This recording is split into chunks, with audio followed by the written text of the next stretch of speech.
Bonjour et bienvenue chez DigiSchool, je suis Oriane, votre professeure d'économie et nous allons nous intéresser aujourd'hui à l'utilité du PIB.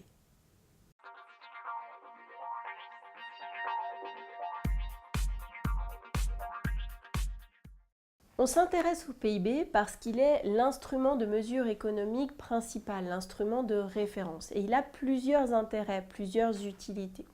Premier intérêt, c'est tout d'abord un outil de mesure de la croissance et du dynamisme d'un pays. Le PIB mesure en effet la capacité de production d'un État. C'est-à-dire que le PIB va permettre de mesurer si cette capacité de production elle a augmenté. Est-ce que le pays crée plus de richesses d'une année sur l'autre?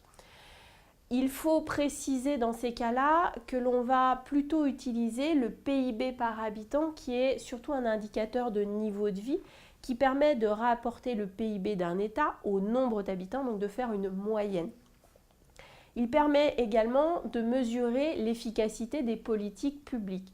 Est-ce que les politiques publiques qui ont été mises en œuvre ont permis une augmentation des capacités de production, une augmentation de la création de richesses?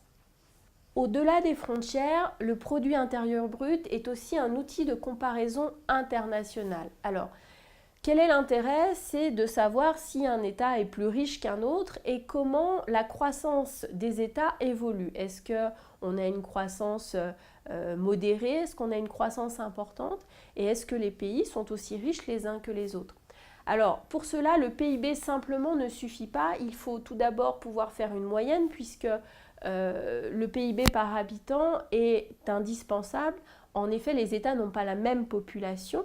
Donc il va falloir rapporter la richesse totale du pays au nombre d'habitants. Et puis on a créé également un autre outil intéressant, le PIB en parité pouvoir d'achat. En effet, les produits n'ont pas les mêmes prix en France ou en Afrique, en France ou en Chine. Donc l'idée c'est de rapporter le revenu qui a été créé au prix pratiqué dans les pays pour pouvoir niveler donc les différences de pays. Donc l'outil de référence en termes de comparaison internationale, c'est plutôt le PIB en parité pouvoir d'achat. Et la Chine affirme actuellement qu'en PIB en parité pouvoir d'achat, eh bien, elle aurait le PIB le plus important au monde. J'espère que cette vidéo vous aura été utile. Je vous invite à vous abonner à notre chaîne et n'hésitez pas à laisser un commentaire si vous avez une question. Je vous dis à bientôt sur DigiSchool.